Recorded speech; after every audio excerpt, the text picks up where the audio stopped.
La séance est enregistrée, donc ils peuvent se rattraper au besoin.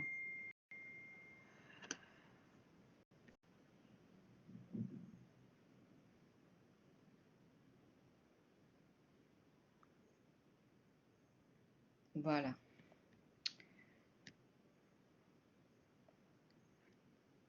Je rappelle que nous sommes dans le cours de structure de données.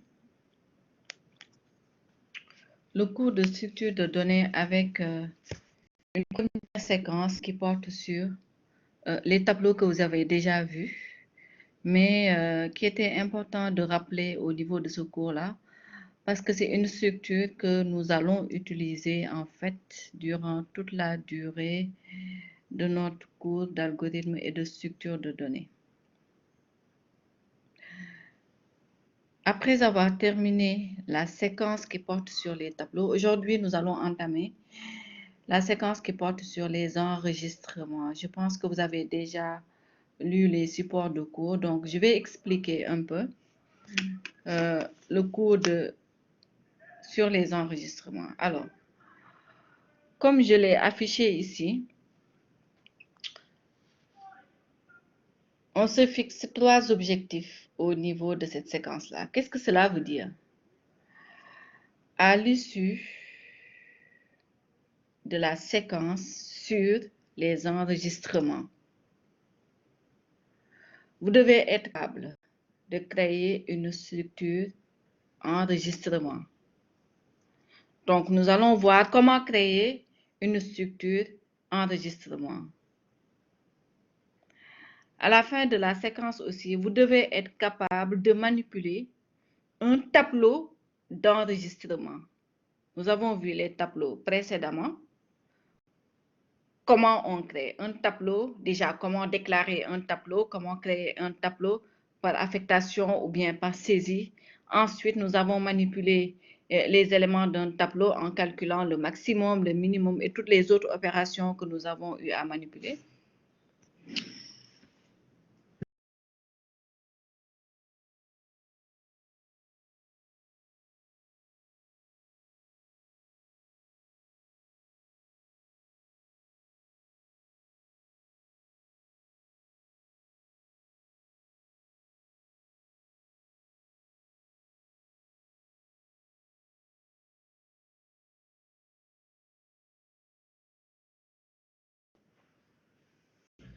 Et donc, à l'issue de cette séquence, vous devez être capable de manipuler un tableau qui ne contient plus des types simples, à savoir des entiers, des réels, des caractères, chaînes de caractères et booléens. Cette fois-ci, nous allons manipuler vraiment des tableaux contenant un enregistrement.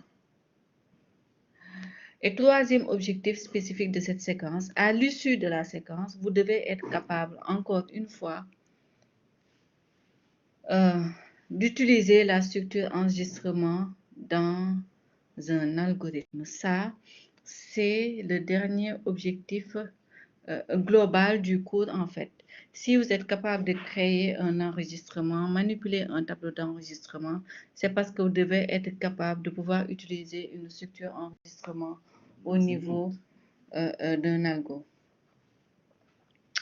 Donc, pourquoi les enregistrements?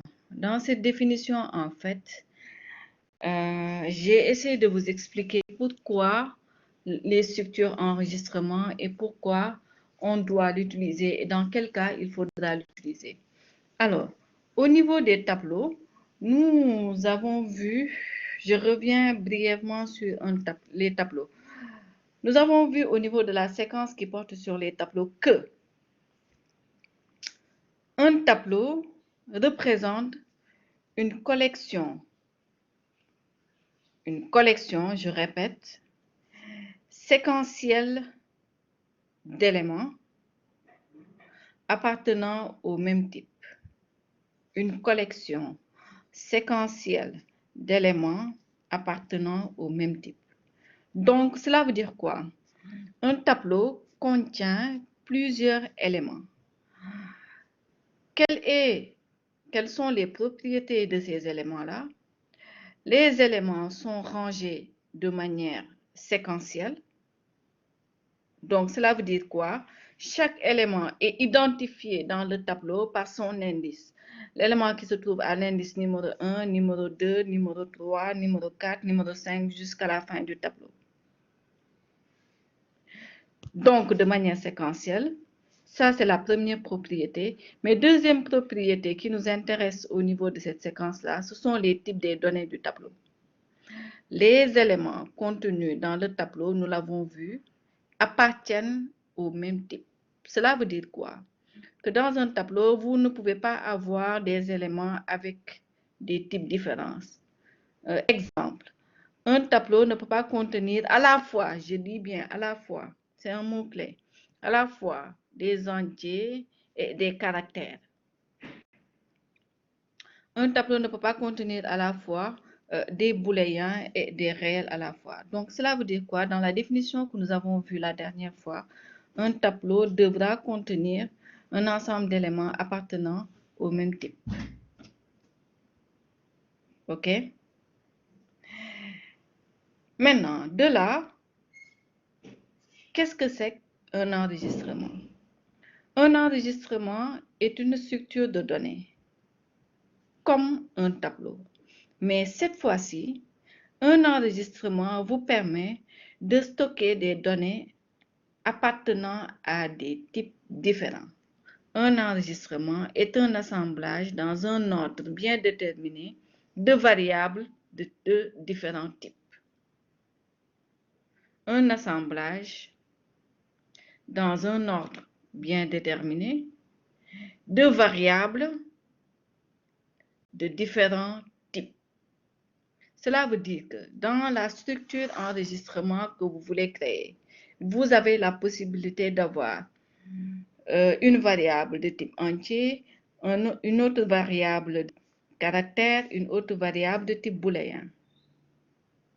Donc, il n'y a pas de contrainte sur les types des données qui se trouvent dans l'enregistrement. Ces composantes, en fait, le nom qui est attribué à ces composantes, ce sont les champs de l'enregistrement. Donc, qu'est-ce que cela veut dire? Grosso modo, un enregistrement est un ensemble, est une structure de données, je dirais que c'est une structure de données contenant un ensemble de variables de types différents. Si dans un tableau, les éléments contenus dans le tableau appartiennent à un même type, dans un enregistrement, vous avez maintenant la possibilité de créer une structure dont les éléments appartiennent à des types différents.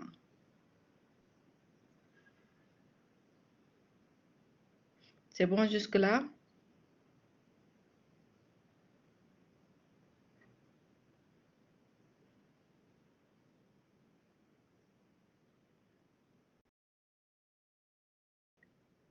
Des questions sur la définition d'un enregistrement?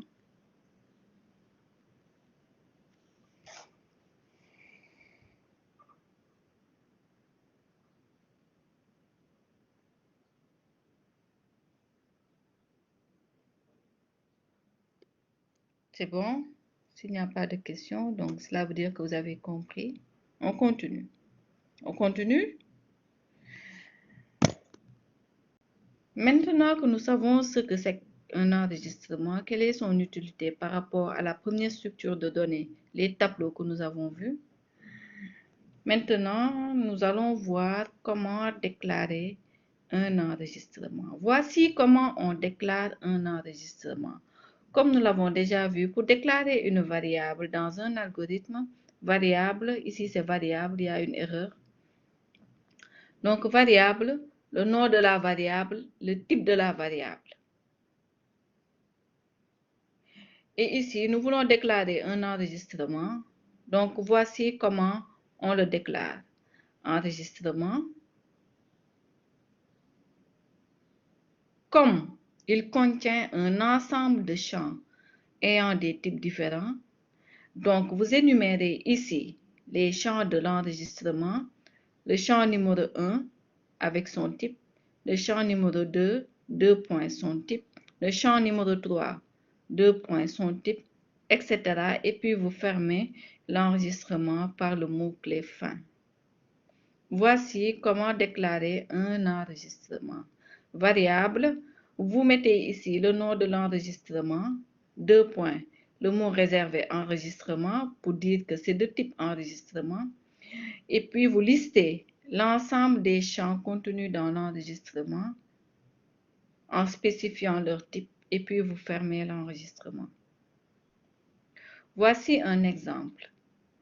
Ici, nous avons déclaré un champ enregistrement qui s'appelle personne. Ici, c'est 2 points, il y a une erreur de type enregistrement. Alors, cet enregistrement a combien de champs?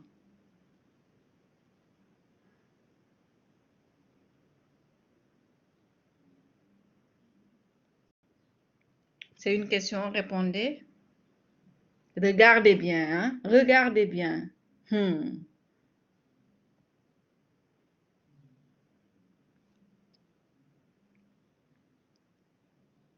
Cet enregistrement a combien de champs?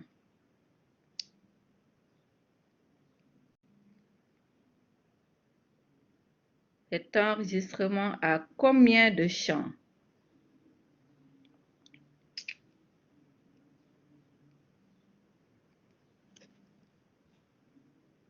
Combien de champs?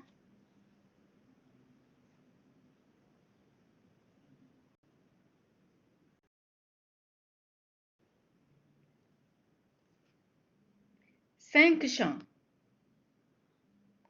Ceux qui ont dit 4, ils ont compté le nombre de lignes.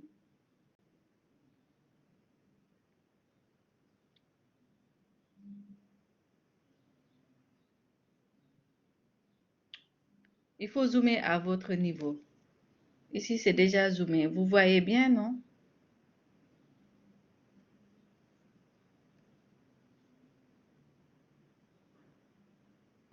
Alors, je reviens à ma question. Il y a combien de champs ici? Ceux qui ont dit 4 ont probablement compté le nombre de lignes. 1, 2, 3, 4. Mais regardez bien. Il y a d'abord le champ nom, virgule, le champ prénom, qui sont de type chaîne de caractères avec un maximum de 20 caractères. Le champ sexe, matricule et âge. 1, 2, 3, 4, 5. C'est bien 5 champs que nous avons ici. Nom et prénom sont écrits sur la même ligne. Pourquoi? Parce qu'ils sont de même type.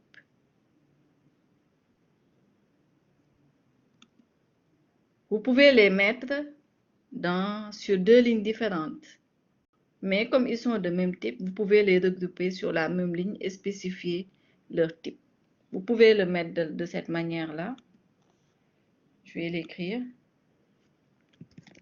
Variable.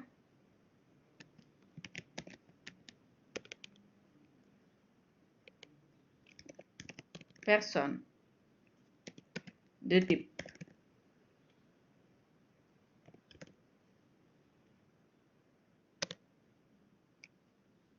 Enregistrement.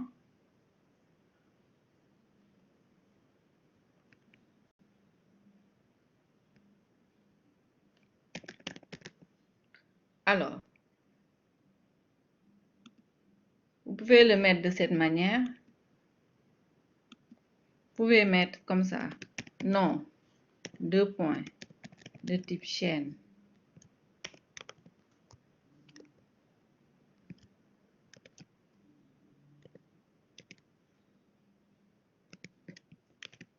Chaîne de 20.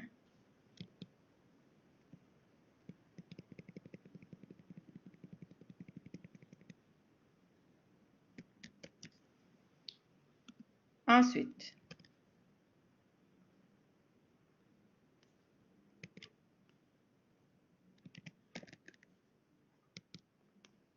prénom, Vous continuez avec le sexe, etc. Pour aller vite, je ne vais pas tout reprendre. C'était pour vous montrer qu'il y a deux écritures possibles. Et puis, qu'est-ce qui s'est passé? Ah. Fin. Point virgule. Là, on écrit champ par champ sur chaque ligne. Vous auriez compté sûrement les 5. Mais ici, comme je l'ai dit, nom et prénom sont du même type. Donc, vous pouvez les regrouper sur la même ligne. Ce qu'il y a à retenir ici, c'est comment on déclare un enregistrement. Pour déclarer un enregistrement, le nom de l'enregistrement, 2 points, le mot-clé enregistrement. Vous listez l'ensemble des champs de l'enregistrement avec le type respectif et puis vous fermez l'enregistrement. D'accord?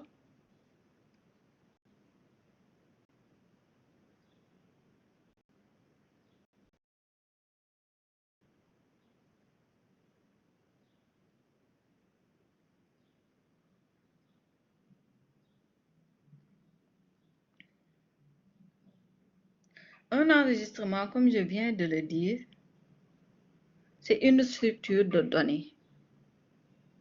Une structure de données comme un tableau. Donc, cela veut dire une collection de variables appartenant à des types différents. Si dans un tableau, les éléments du tableau doivent être du même type, dans un enregistrement, vous avez la possibilité de créer des variables à l'intérieur de l'enregistrement qui sont de types différents, comme ici. On a déclaré nom et prénom de type chaîne de 20 caractères, sexe de type caractère, donc différent de ça, matricule avec un autre type et âge avec un autre type.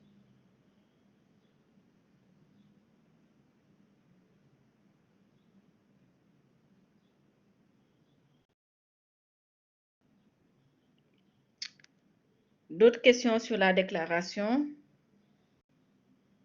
Ici, c'est 2 points, d'accord? Il y a une erreur qui s'est glissée. 2 points, comme ici, variable, personne, 2 points. Dans tous les cas, vous avez appris depuis l'année passée comment déclarer une variable. Voici la syntaxe générale pour déclarer une variable. Je vais reprendre ça. Variable. Alors, vous mettez l'identificateur de la variable, 2 points, le type,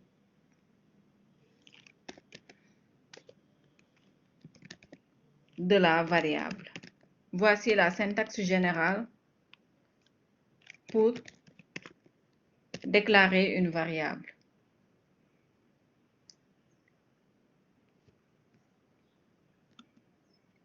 Variable x de type entier, variable, un autre exemple, s de type caractère, variable personne de type enregistrement, on spécifie l'enregistrement, variable t de type tableau et tout ce qui suit.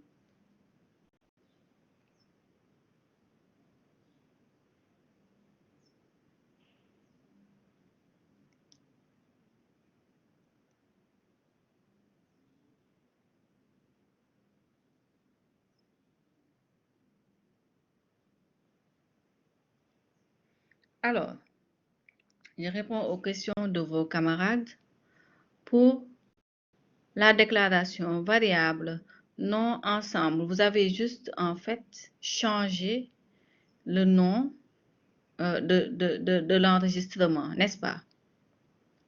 C'est pas un problème ça. Alors, on va voir si la syntaxe est correcte. Nom de type variable et son type sexe et son type matricule et son type âge et son type point virgule. Il faut fermer par fin. Vous l'avez oublié. Donc, ce n'est pas correct. Vous avez oublié le mot réservé fin dans votre déclaration. Chaîne de 20.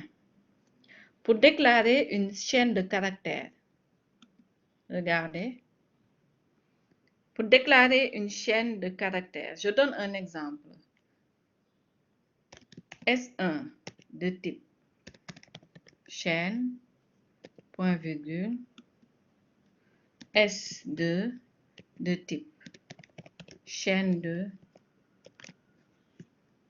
10.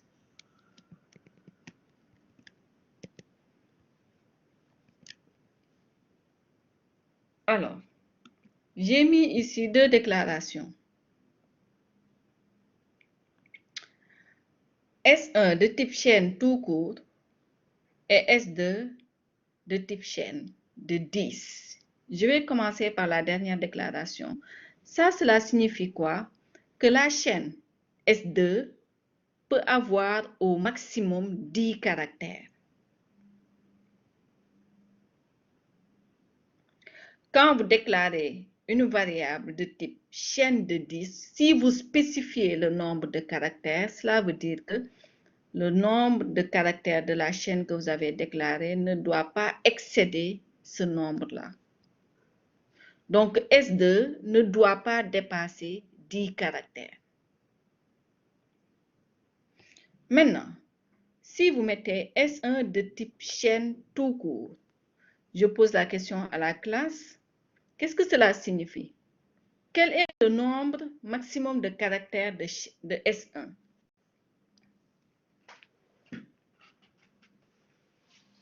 Si je mets S1 chaîne tout court, quel est le nombre maximum de caractères de S1?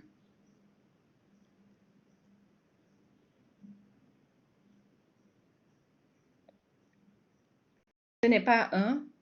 Si c'était un seul caractère, quel type on allait utiliser? Si la chaîne contient un seul caractère, on allait utiliser quel type?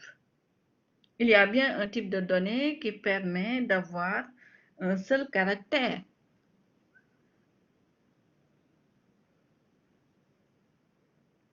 Quel type allons-nous utiliser? Est-ce qu'on allait utiliser chaîne de caractères? Non, c'est caractère qu'on allait utiliser. Si la chaîne contient un seul caractère, c'est caractère. Ce n'est pas booléen. Booléen n'est pas un caractère. C'est vrai ou faux. Ce n'est pas entier non plus. Entier, c'est l'ensemble des entiers naturels. On aurait mis caractère. Là, on est en algorithme. Faites attention. Hein. Du coup, ce n'est pas 1. Ce n'est pas n fois aussi.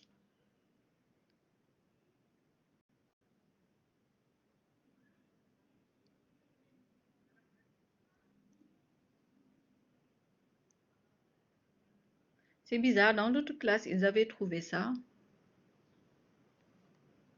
Quel est le nombre maximum de caractères de la chaîne? Vous l'avez vu en algo l'année passée. Vous avez vu les chaînes de caractères, n'est-ce pas?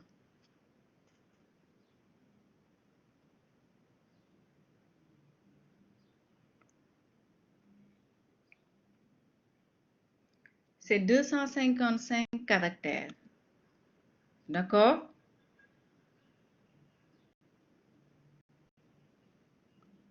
Ici, si le nombre de caractères n'est pas spécifié, cela veut dire que S1 peut aller jusqu'à 255 caractères. On est en algorithme. Hein? Cette valeur-là change en fonction du langage de programmation que vous utilisez. Je pense qu'en Pascal aussi, c'est 255 caractères. Maintenant, si le nombre de caractères de la chaîne est spécifié, voici le maximum, 10 caractères. C'est bon pour celui qui posait la question?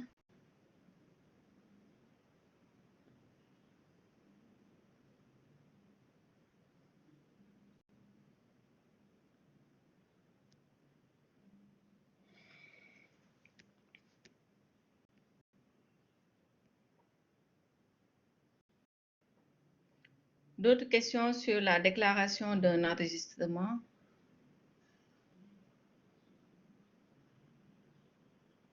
D'autres questions sur la déclaration d'un enregistrement? Avez-vous d'autres questions? On avance. Alors, nous avons vu comment déclarer un enregistrement. Maintenant, nous allons manipuler les enregistrements. Pour cela, la première manipulation que nous allons voir, c'est comment accéder à un champ d'un enregistrement.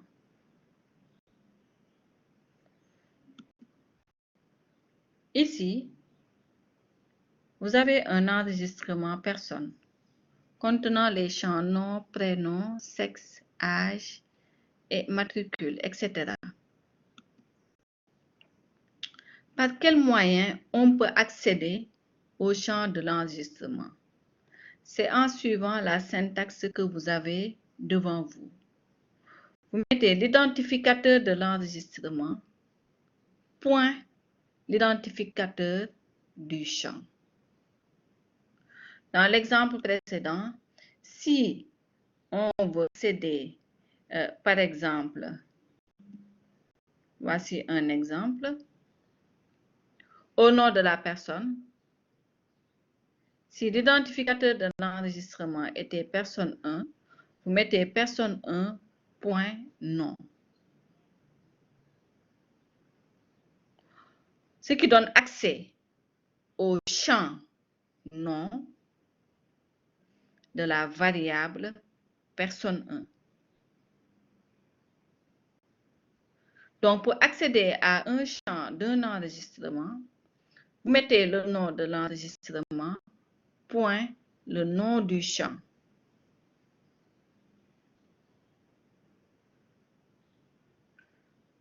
Regardez cet exemple. Pour faire une affectation, par exemple, le nom de la personne numéro 1, on lui affecte Job. Son prénom, personne 1, point prénom, vous mettez le prénom. On veut donner une valeur à son sexe, personne 1, point sexe, on lui affecte masculin, etc. Donc, pour accéder à un champ d'un enregistrement, vous mettez le nom de l'enregistrement, point le nom du champ.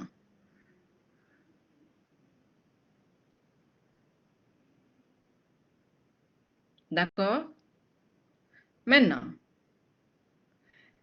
dans cet exemple, on vous dit que vous avez la possibilité de faire personne 1, on lui affecte, personne 2 du moins, on lui affecte personne 1. Cela veut dire quoi? Personne 1 et personne 2 sont du même type.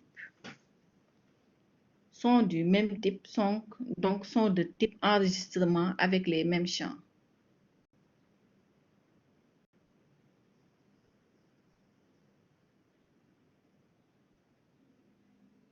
Ça, c'est une affectation.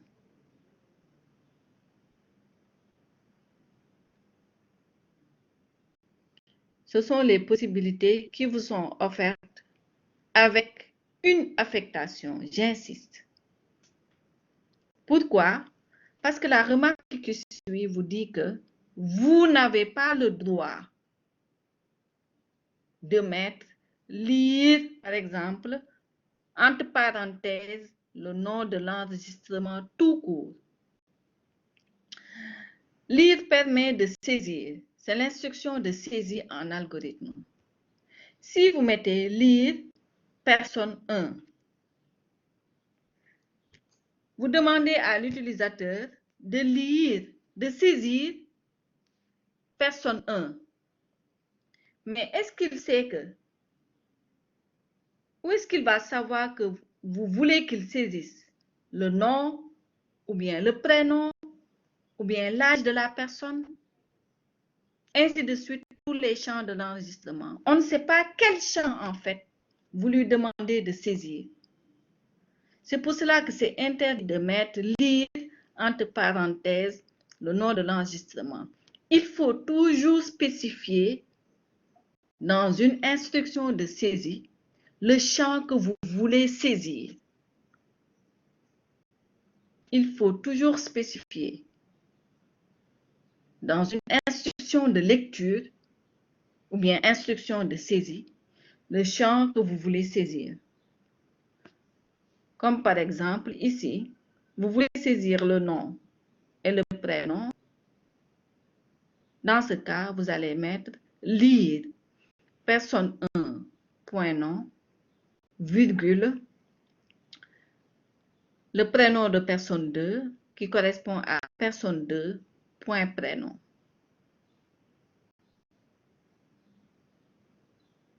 Qu'est-ce qu'il y a à retenir dans cette remarque? Vous n'avez pas le droit d'utiliser une instruction de saisie globalement pour tout l'enregistrement. Quand vous saisissez un enregistrement, il faut saisir champ par champ. Parce que si vous mettez simplement le nom de l'enregistrement, on ne sait pas quel champ de l'enregistrement vous voulez saisir. Cela ne signifie pas non plus que vous voulez saisir tout l'enregistrement. Il faut toujours spécifier en fait les champs de l'enregistrement que vous voulez saisir.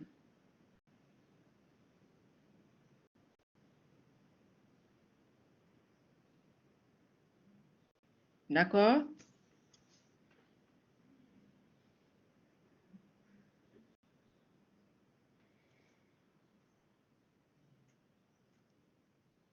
On continue.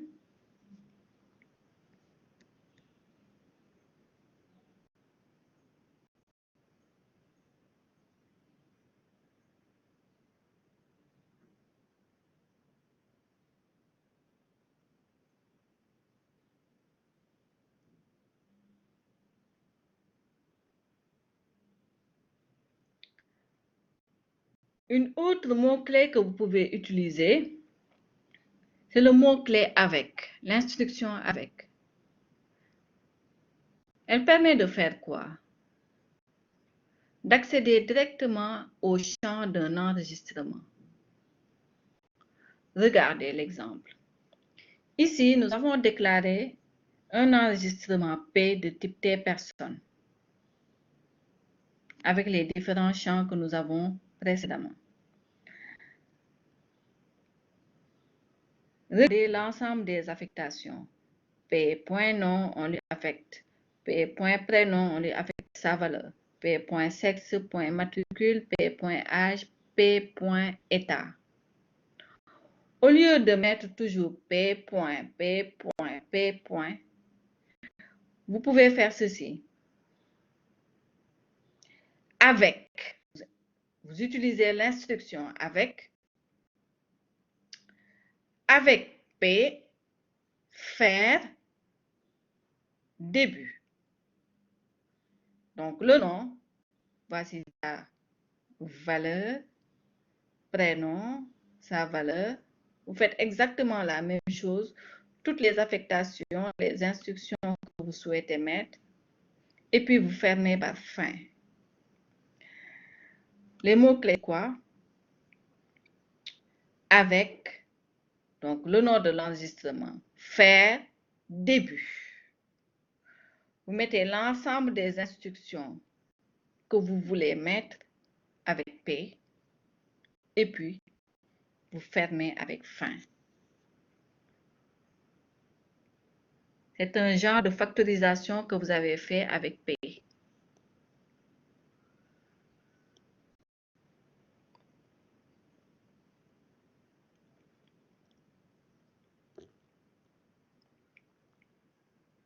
D'accord?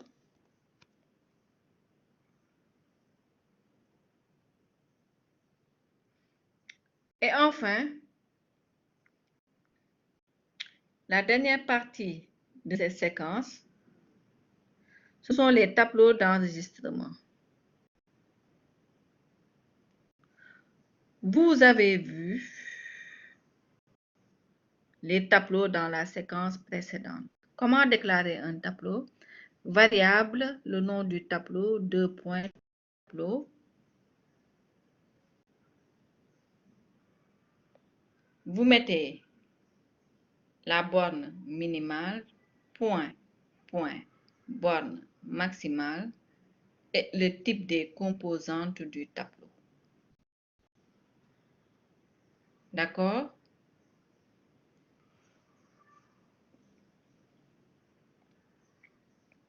Ici, nous sommes dans un cas de tableau où le type de chaque élément est un enregistrement. Le type de chaque élément du tableau est un enregistrement. Variable, 2 points. Tableau 1,5 de personnes. Si on devait représenter ce tableau, comment nous allons le représenter? Voici un exemple. Donc, T.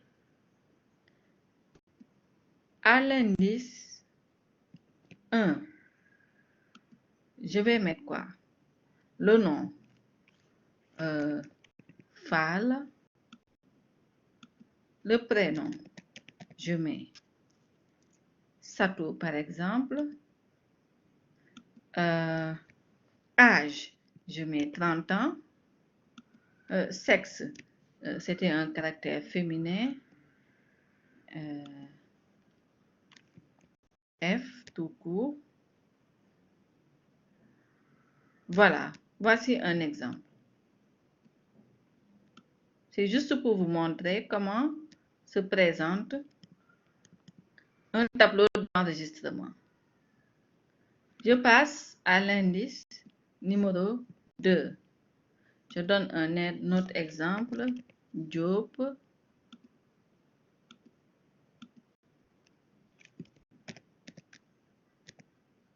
Sidi. 45. M. Je donne un autre exemple. 3.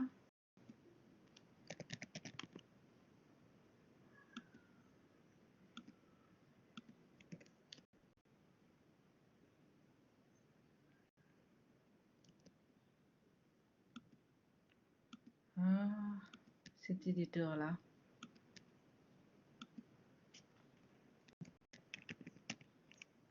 Fallou, par exemple, 18 ans, M. Voilà. Voici un tableau contenant 3 enregistrements de type personne. Une personne est identifiée par son nom, prénom, âge et sexe. Voici un tableau qui contient 3 enregistrements.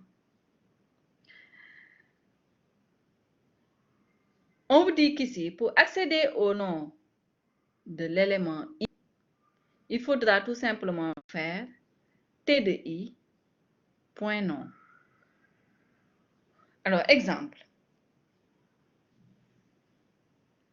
À quoi est égal T de 2, point âge?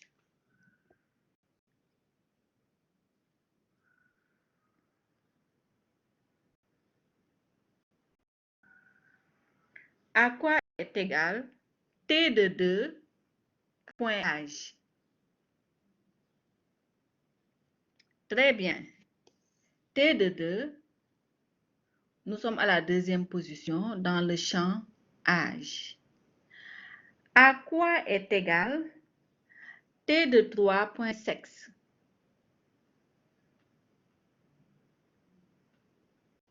T de 3, point sexe est égal à M, masculin. Donc, cela veut dire quoi? Il faut accéder à champ par champ. Si on vous demande à quoi est égal T de 2 tout court, cela ne signifie rien. T de 2 tout court, ça ne signifie rien. Parce que dans T de 2, il y a le nom, le prénom, l'âge et le sexe. Il faudra spécifier quel champ vous voulez accéder. D'accord? C'est pour cela que, précédemment dans la remarque, on a dit que c'est interdit d'utiliser une instruction de saisie avec le nom de l'enregistrement tout court. En saisissant les valeurs de l'enregistrement, il faut le faire champ par champ. Quand on manipule un enregistrement, on manipule les champs de l'enregistrement. Quand on manipule un tableau d'enregistrement, même chose, on manipule les champs de l'enregistrement contenus dans le tableau. La manipulation d'un enregistrement se fait par l'intermédiaire de ces champs. Voilà ce qu'il faut retenir. Manipuler un enregistrement revient à manipuler un champ. Manipuler, c'est-à-dire faire des opérations d'affectation, de saisie, d'affichage, de calcul, etc. Si vous le faites, c'est les champs de l'enregistrement, pas l'enregistrement globalement. D'accord? Voici un tableau d'enregistrement avec 3 enregistrements et leurs valeurs pour chaque champ. Donc, pour accéder à un champ d'un enregistrement du tableau, il faut d'abord se positionner à la position de l'élément, comme ici à la deuxième position, T de 2. Ensuite, je spécifie le champ que je veux manipuler, T de 2, point prénom par exemple, ou bien T de 2, point le sexe.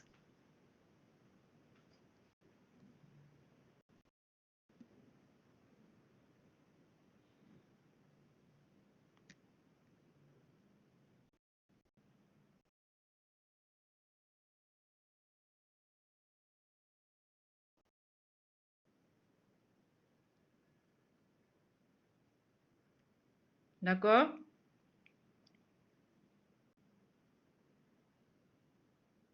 Répondez à la question de votre camarade.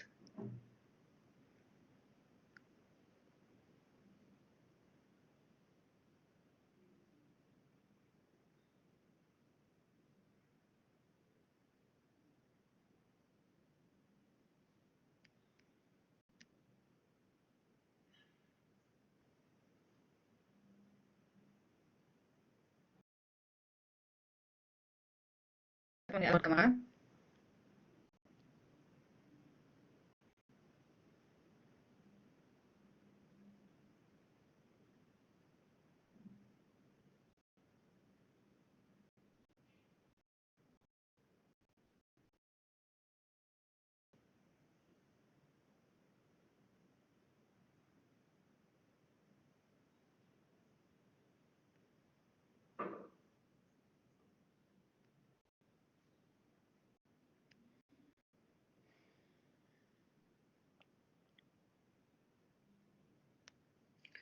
Très bien.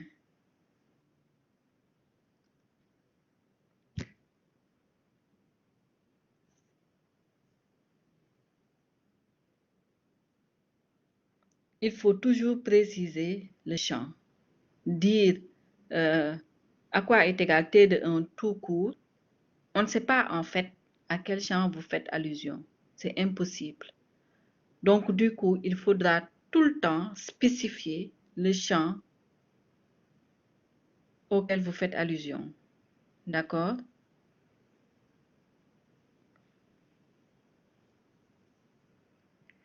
D'autres questions?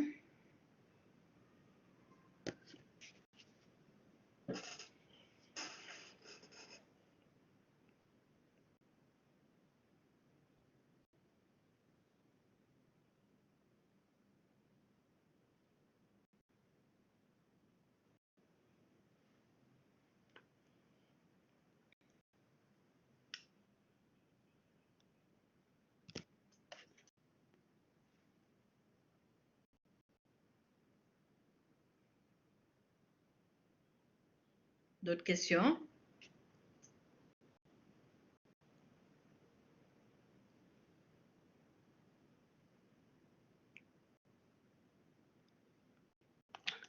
On va faire un exercice d'application pour bien comprendre tout ça.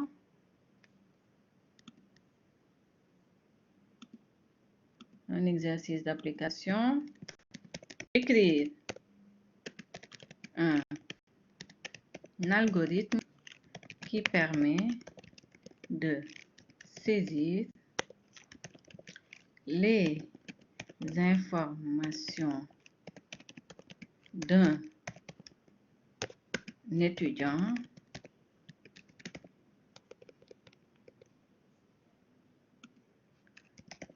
caractérisé par nom, bon, yéna quand même, nom, prénom, et puis peut-être sa classe, filière, IDA, MAI, SEG, EJP, tout ce que vous voulez. Voilà ce qu'on vous demande de faire. Écrire un algo, on vous demande d'écrire un algorithme qui permet de saisir les informations d'un étudiant qui est caractérisé quoi? Par son INE, son nom, son prénom et sa filière de formation. Réfléchissez quelques minutes et puis on corrige. D'accord?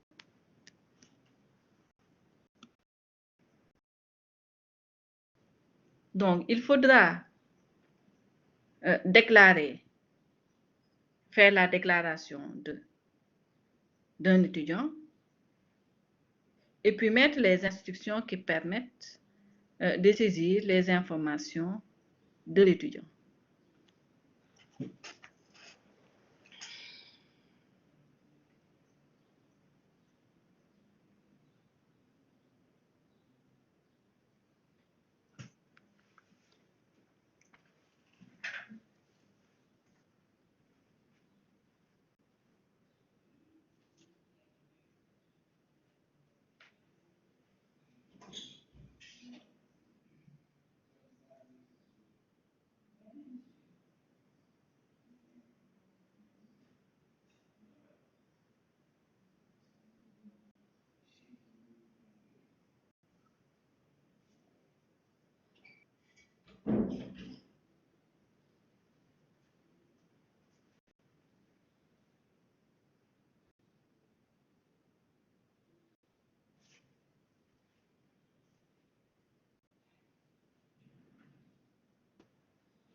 Alors, quelles sont les déclarations à faire?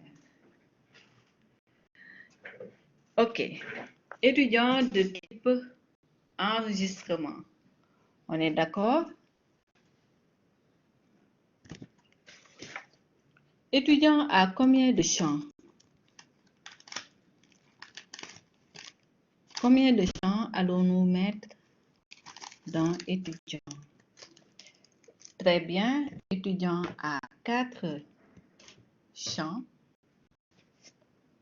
Je vais écrire l'algorithme qui correspond à ça. Donc, algorithme.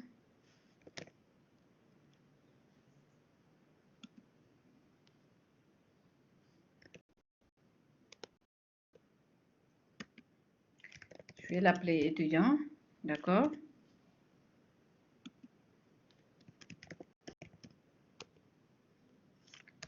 Variable.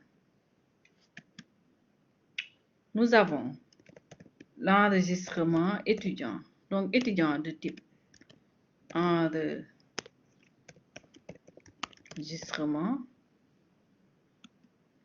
Alors, champ INE. Quel est le type de INE? C'est vous qui connaissez l'INE, hein? Vous avez tous des INE. INE est de quel type?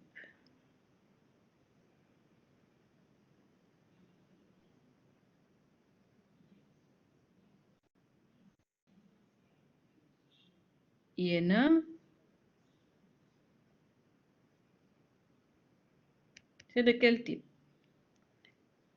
Chaîne de caractères. Donc, chaîne. Vous pouvez même spécifier le nombre de caractères. Mais bon, ce n'est pas le plus important. Donc, l'INE. Ensuite, le nom est de quel type?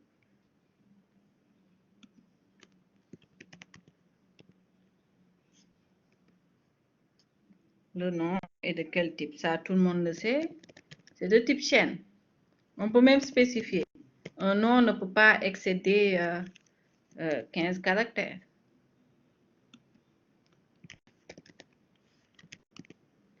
Le prénom. Même chose. Chaîne de caractères. Bon, on mettra 20 ici.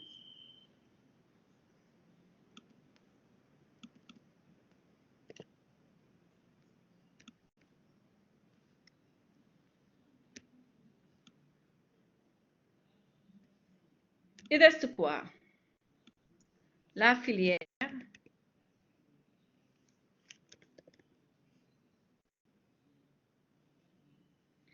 La filière qui est de quel type?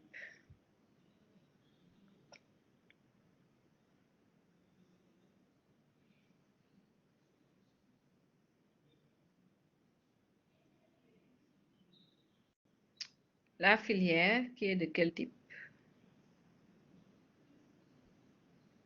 Le type chaîne, toujours. Si on suppose que filière égale IDA égale MAI égale SEG égale SJP, on peut mettre quoi? C'est juste un exemple, hein? Ne vous affolez pas.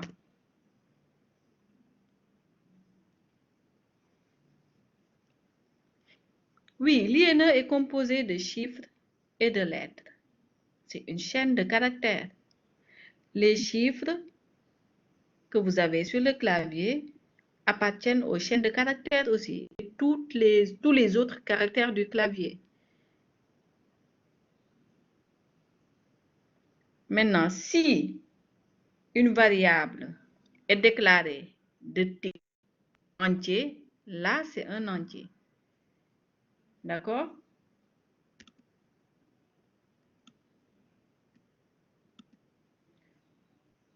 Et puis, fin.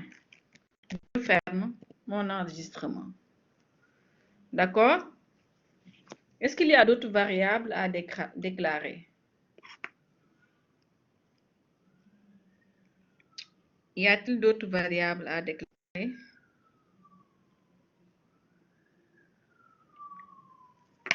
OK. On peut toujours revenir s'il y a des déclarations qui manquent. Maintenant, on commence notre algorithme. Écrire un algo qui permet de saisir, là on l'a spécifié, saisir, vous demandez à l'utilisateur de saisir les informations d'un étudiant. Qu'est-ce qu'on va mettre?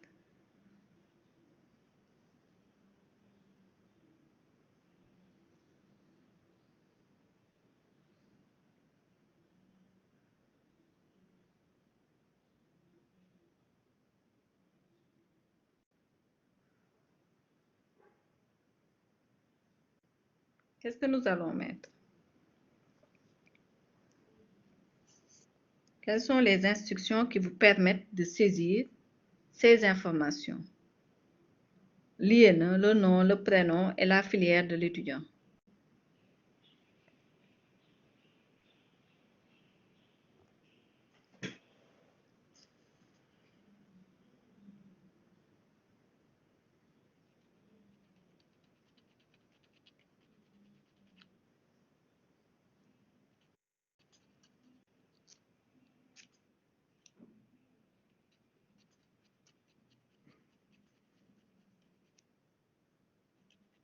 Allez-y, faites des propositions.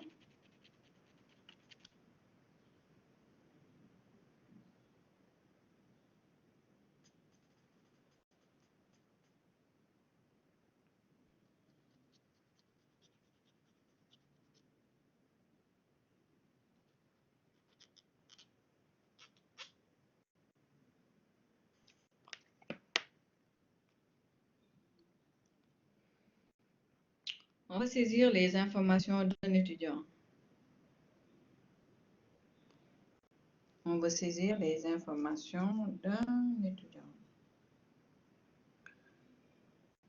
Alors,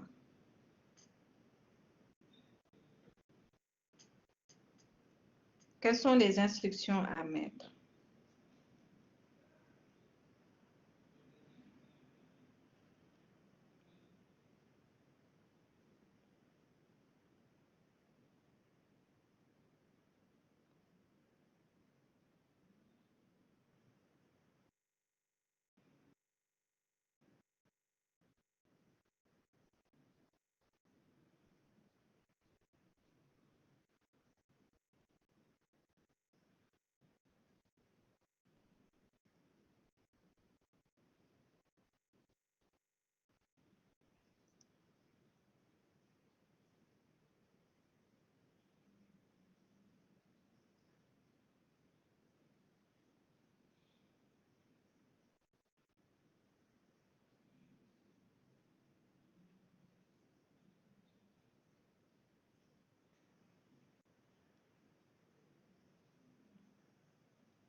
Est-ce qu'on a besoin d'une boucle ici? Pourquoi vous parlez de boucle? Est-ce qu'il y a un tableau? Quelle est l'utilité d'une boucle? C'est la question que je me pose. Une boucle sert à répéter une instruction un certain nombre de fois. La même instruction. Pour pouvoir saisir le nom, le prénom et la filière. Y a-t-il une répétition? Je ne pense pas.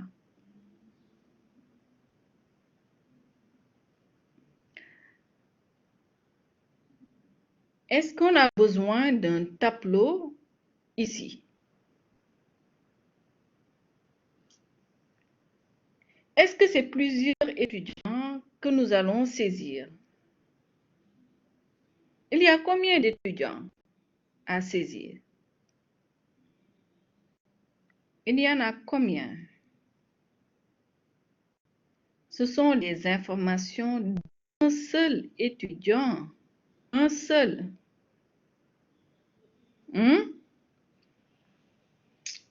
Les infos d'un seul étudiant. Donc, on n'a pas besoin d'un tableau qui, à l'origine, devrait nous permettre peut-être de saisir les infos de plusieurs étudiants.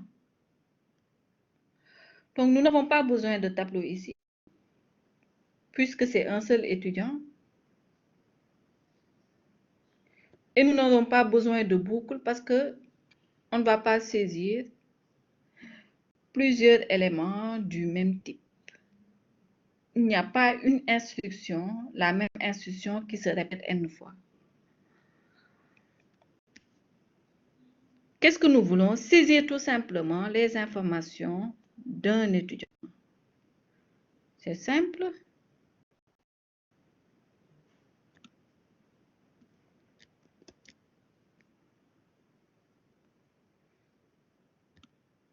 Très bien, il y en a qui suivent. Je vais tout simplement copier et coller ce que votre camarade a écrit. Saisir l'INE, le nom, le prénom et la filière de l'étudiant. Point virgule.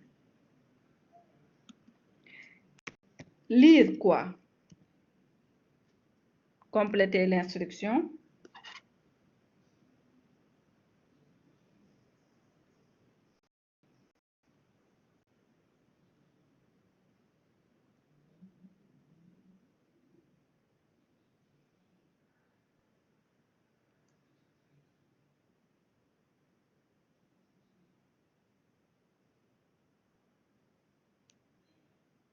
Lire quoi? Très bien. Il faut lire, saisir donc chaque champ de l'enregistrement étudiant. Étudiant.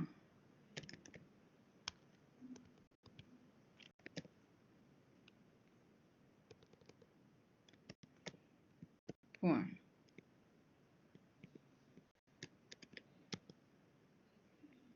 INE, virgule, étudiant, point nom, virgule, point prénom, chaque champ, comme on l'a mis dans la remarque. Étudiant, point, filière. Et puis c'est fini. Qu'est-ce que nous voulons? Saisir les informations d'un étudiant. C'est ça.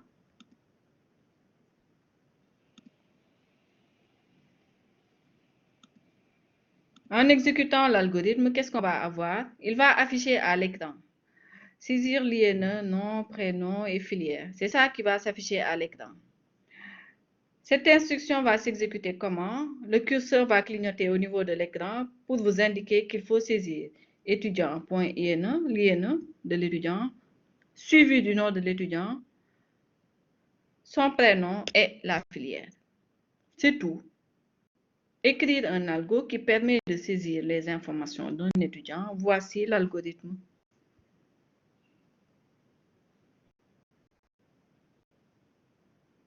Il faut bien comprendre ce qu'on vous demande. Bien lire les énoncés. Ici, il s'agissait d'un seul étudiant et non pas plusieurs étudiants comme certains l'ont pensé jusqu'à vouloir déclarer un tableau. Vous vous souvenez de l'exemple que j'ai donné avec le tableau contenant 3 personnes. Là-bas, c'est 3 personnes. Si ici, on avait plusieurs étudiants, on allait utiliser un tableau.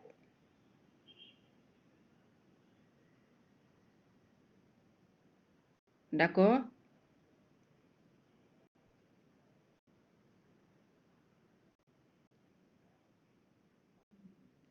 D'ailleurs, voilà ce qu'on va faire. CTRL-A, CTRL-C.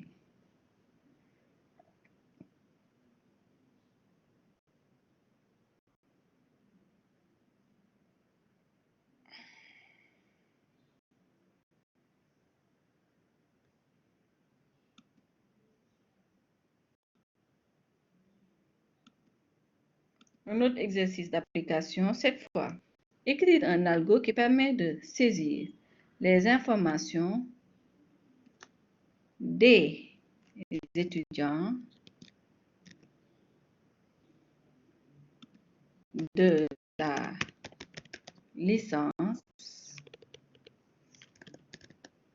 de la filière IDA.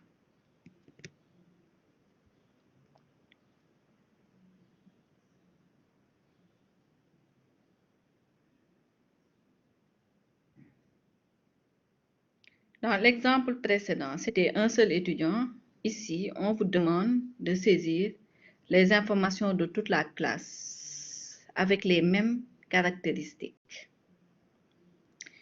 Je vais répondre, réfléchissez quelques minutes et puis on corrige. En même temps, je vais répondre à la question de votre camarade. Oui, vous pouvez le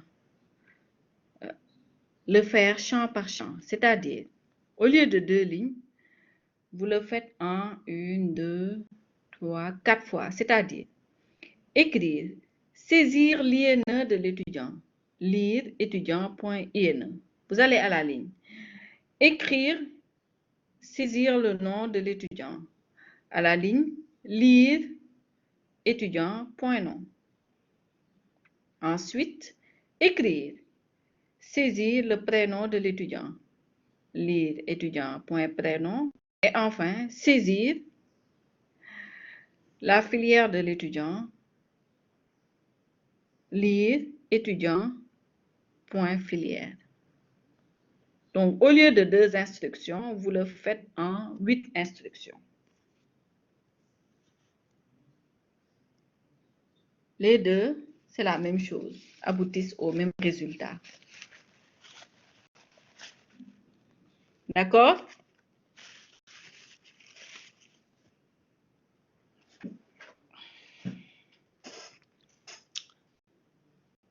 Alors, réfléchissons à notre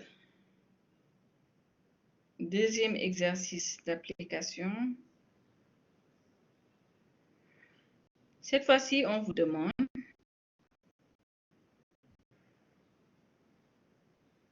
de saisir les informations des étudiants de la licence IDA. Ce n'est plus un seul étudiant,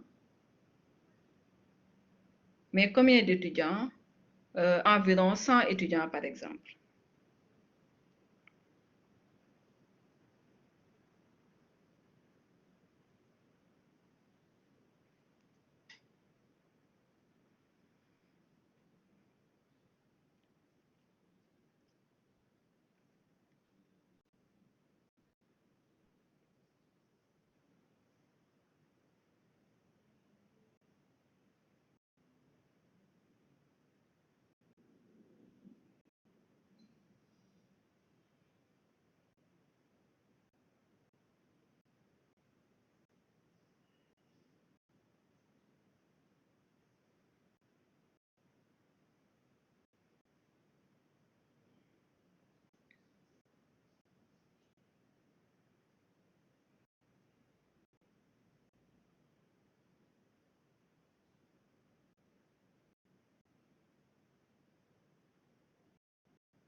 Alors,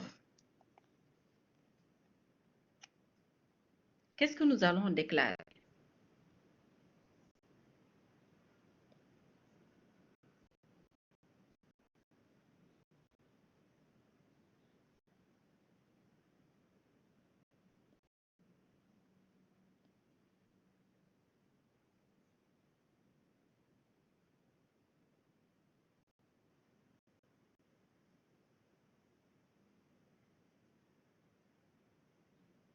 Qu'est-ce que nous allons déclarer? Dites-moi.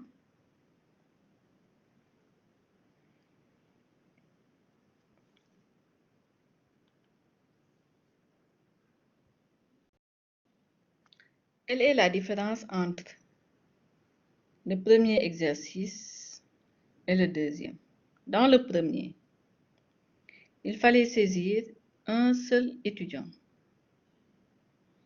Et dans le second, le nombre d'étudiants est égal à quoi? Au nombre d'étudiants de la classe L2 IDA. Supposons que c'est 100 ou 150. Dans ce cas, qu'est-ce qu'il faudra faire? Qu'est-ce qu'il faut déclarer? Donnez-moi les déclarations.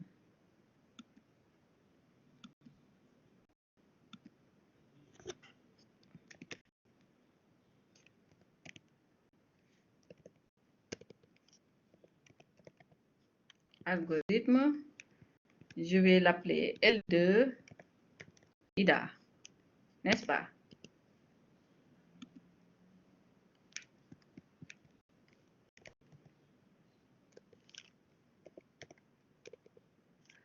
Variables. Quelles sont les variables à déclarer?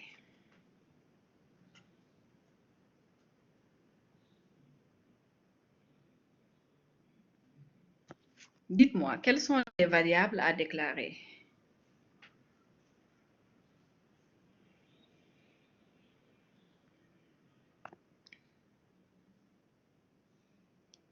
Oui, il y a l'INE, le nom, le prénom et la filière. Comme c'est la filière IDA, on va enlever filière. INE, nom et prénom. Mais l'INE, le nom et le prénom appartiennent à qui? L'INE, le nom et le prénom appartiennent à qui? Appartiennent à un étudiant. Donc, qu'est-ce que nous allons déclarer? Est-ce que nous allons déclarer une variable INE, une variable nom à part, une variable prénom? Où est-ce que nous allons les mettre? C'est une structure de données. Ce sera un enregistrement étudiant qui va contenir les champs INE, nom et prénom. Il faut qu'on crée une structure de données étudiant qui représente un étudiant comme nous l'avons fait ici, avec les champs INE, nom et prénom. J'ai la structure étudiant, caractérisée maintenant par l'ensemble de ces champs.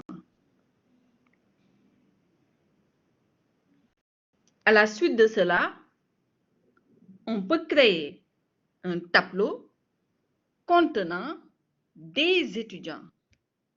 Étudiant numéro 1, l'étudiant 2, étudiant 3, étudiant 4, en sachant que chaque étudiant a son INE, le nom et le prénom. D'accord? Donc, dans un premier temps, je déclare l'enregistrement étudiant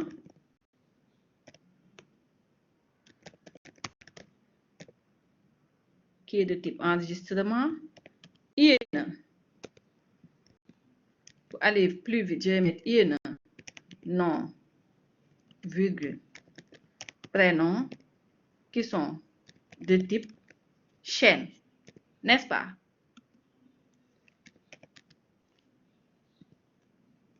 Vous pouvez mettre ça sur 3 lignes avec des spécifications. Chaîne 2, vous mettez le nombre de caractères comme ce que nous avons fait ici. D'accord? J'ai créé l'enregistrement étudiant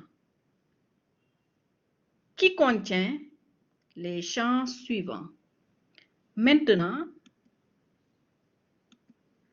je peux créer le tableau. Je vais l'appeler par exemple T étudiant qui est un tableau. Si on suppose que la L de IDA contient 100 étudiants, donc un 100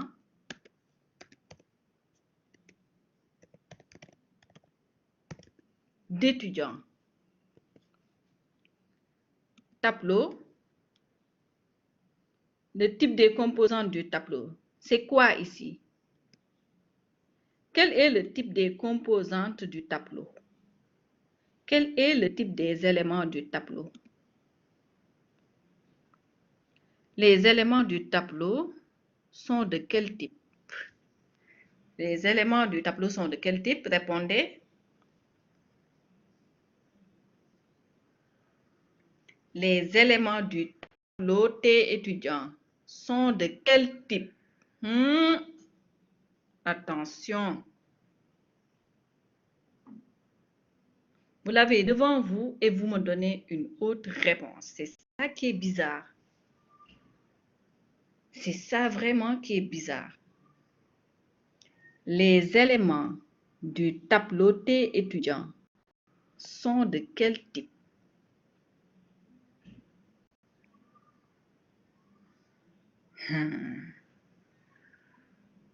Je reprends ma question. Comment je vais poser ça d'ailleurs?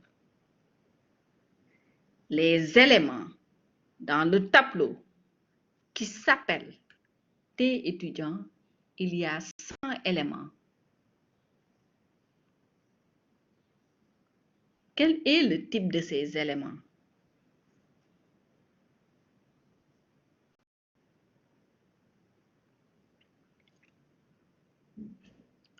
Quel est le type de ces éléments? Soyez plus précis. C'est de type enregistrement. Oui, mais on lui a donné un nom ici.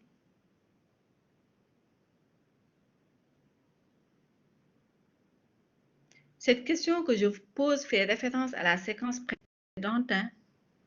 Donc, si vous ne répondez pas à cette question, cela veut dire que vous n'avez pas compris la séquence sur les tableaux. Comment on déclare même un tableau?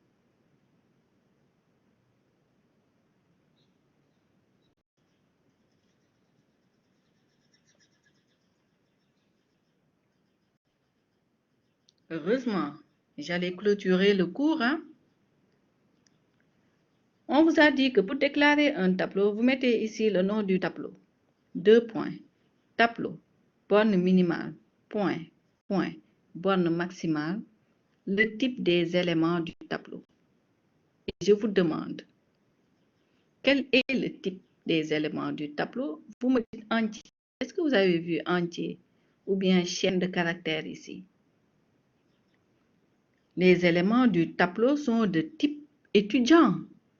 Étudiant que nous avons déclaré ici comme un enregistrement caractérisé par l'INE, le nom et le prénom.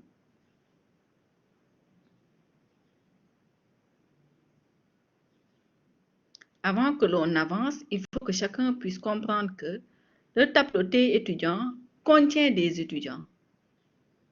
Étudiant qui est un enregistrement que nous avons défini ici. C'est bon pour tout le monde?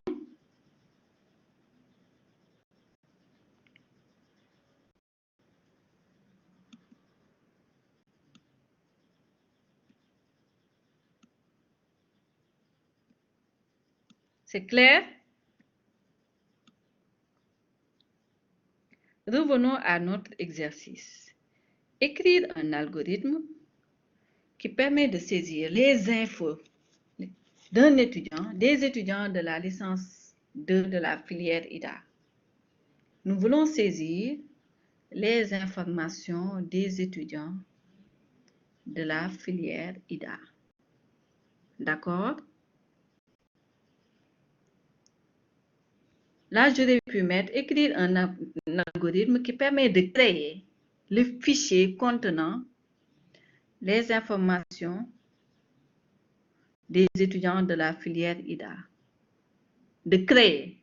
De ce fait, je vais vous poser la question à savoir comment nous allons créer le tableau. Est-ce que c'est par affectation ou bien par saisie? C'est quelle méthode qu'on utilise ici? Je suis presque sûre qu'il y en a qui vont fausser. Ceux qui pensent que c'est par affectation, là, vous avez des problèmes.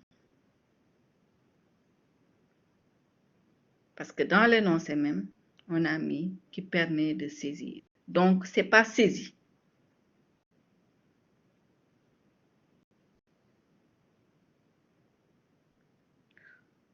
Nous allons procéder par la méthode de saisie pour créer le tableau T étudiants contenant des étudiants. Comment créer un tableau? Tout le monde sait le faire. D'accord?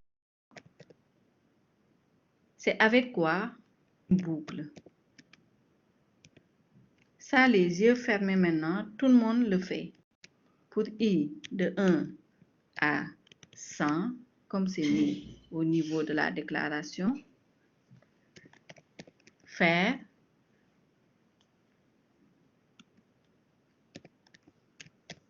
début. Maintenant, c'est à vous de continuer. Vous avez comme référence l'exercice 1, où nous avons saisi les informations d'un seul étudiant. Maintenant, nous voulons saisir les informations de combien d'étudiants cette fois? 100 étudiants. Ce que nous avons fait ici, une fois, on va le faire ici. Combien de fois? 100 fois. D'accord? On va déclarer I, comme votre camarade nous vient de nous le rappeler, I, indice qui est de type entier, point virgule.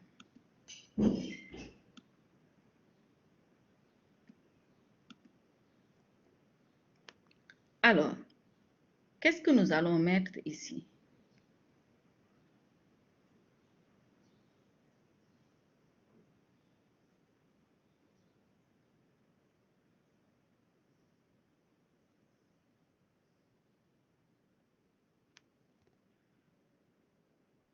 Très bien. Je vais d'ailleurs tout simplement copier.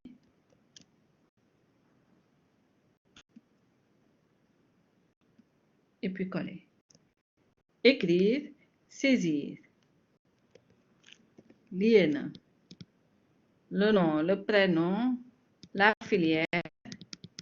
Je vais compléter pour que ça soit beaucoup plus précis de l'étudiant,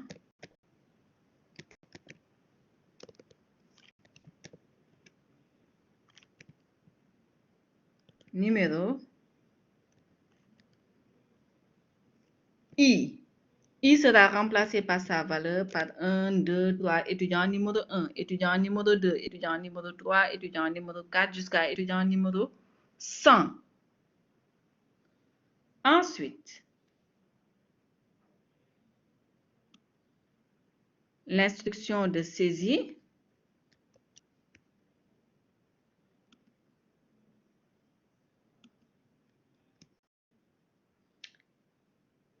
T étudiant de I, le nom du tableau, indice, point, IN.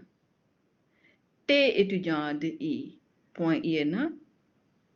T étudiant de I, point nom, on saisit champ par champ. On fait la même chose pour le champ prénom et la filière. Est-ce que nous avons déclaré filière ici? Non, ça ne fait pas partie des champs puisque ce sont les étudiants de la filière IDA. Donc, IN, nom et prénom. Je ferme ma boucle. Fin.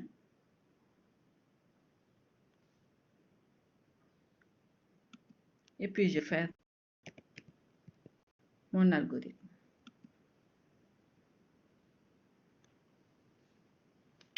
D'accord? TDI tout court, notre tableau ne s'appelle pas TDI, ne s'appelle pas T. Notre tableau s'appelle T étudiant. Nous avons déclaré ici T étudiant au lieu de T.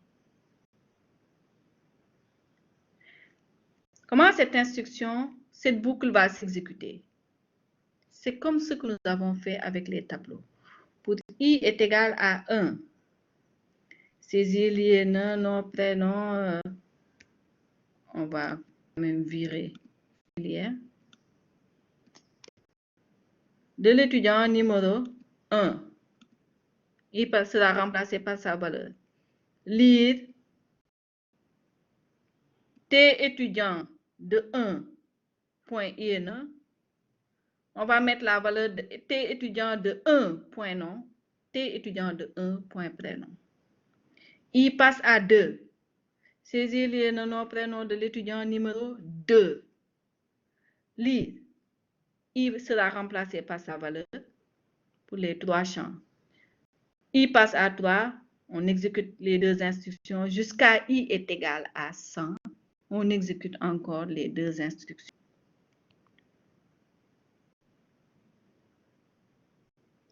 C'est le même procédé que nous avons utilisé pour pouvoir saisir un tableau. Une boucle et deux instructions pour saisir le tableau. Ici, qu'est-ce qui est nouveau? C'est le type des éléments du tableau. Au lieu d'avoir les types simples, en algo, les types simples, c'est quoi? Entier, réel, caractère, chaîne de caractères et booléen. Au lieu d'avoir des types simples dans le tableau, cette fois-ci, nous avons un enregistrement dans le tableau. Et pour manipuler un enregistrement, on manipule évidemment les champs de l'enregistrement. On saisit du coup champ par champ. T étudiant de I.IN, T étudiant de I.nom, T étudiant de I.prénom.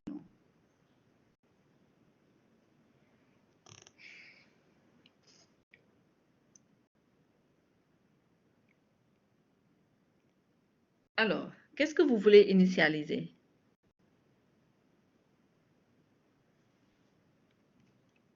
Qu'est-ce que vous voulez initialiser? Dites-moi.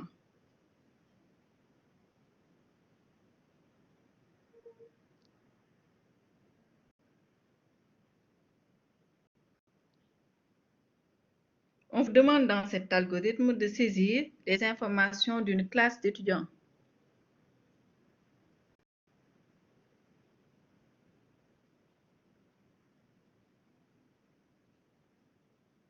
Oui, bien sûr. Vous pouvez utiliser avec les trois champs là. Donc, après écrire cette instruction, vous mettez avec tes étudiants faire lire INE, nom, prénom. Fin. Mais bon, ce n'est que trois champs, c'est pas si colossal que ça pour pouvoir faire des réductions d'écriture.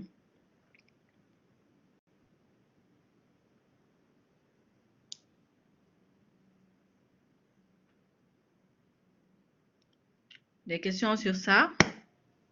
Donc, vous voyez, dans le premier, ce sont les informations d'un seul étudiant. Deux instructions qui vous permettent de saisir l'ensemble de ces informations. Et dans le deuxième, nous avons utilisé un tableau d'enregistrement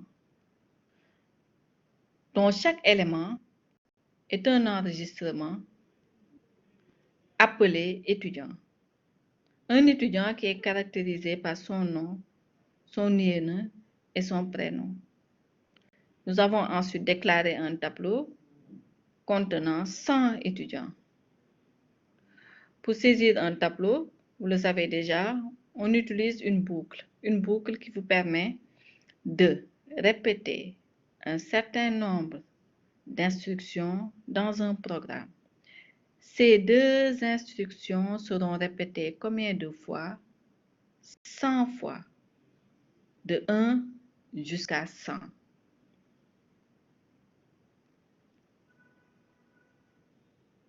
Donc, nous avons stocké les informations des étudiants de la L2IDA dans un tableau.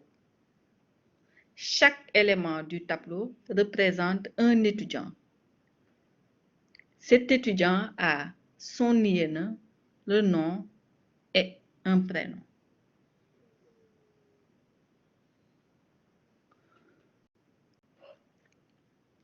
D'accord?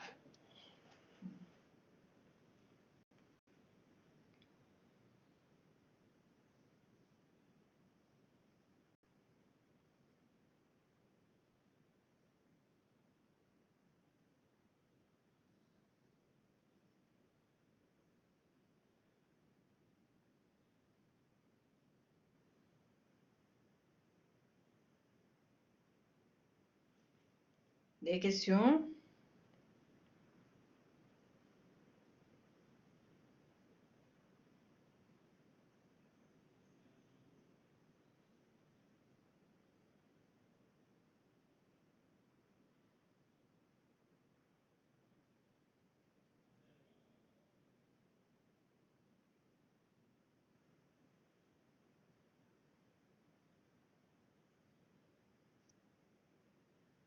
Des questions?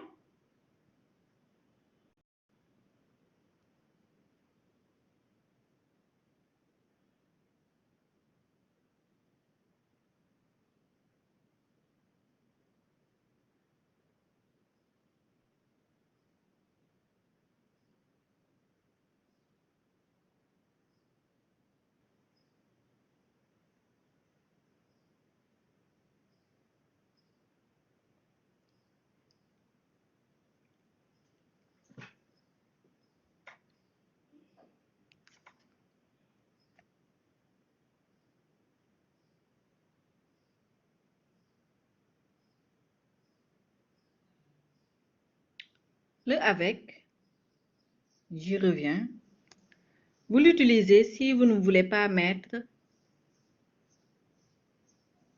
tout le temps T étudiant de I point, T étudiant de I point, T étudiant de I point. Dans ce cas, vous mettez avec T étudiant de I, faire,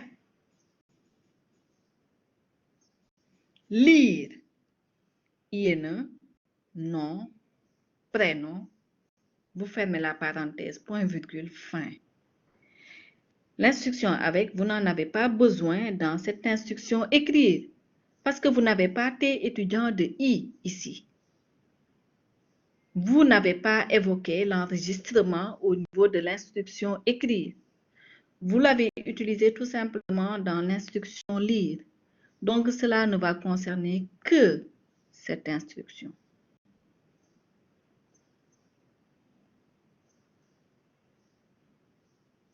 Vous avez la possibilité, oui ou non, de l'utiliser. Quand vous utilisez quelque chose, c'est parce que vous la maîtrisez. D'accord?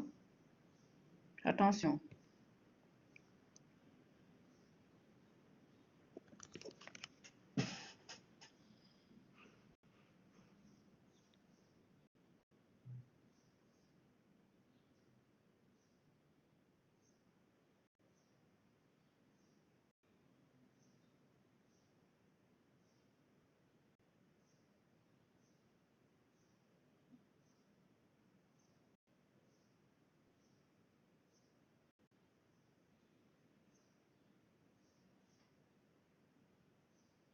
D'autres questions?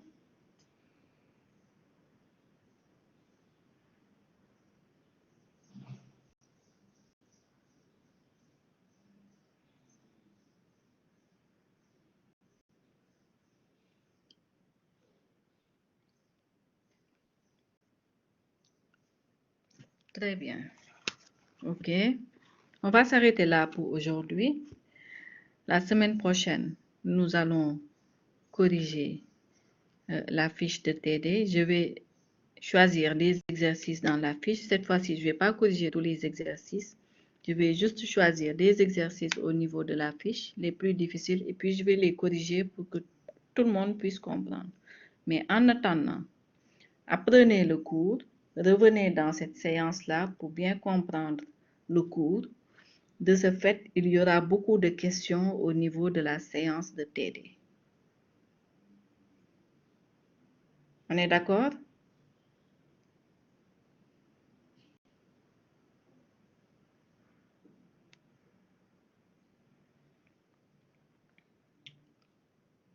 Voilà.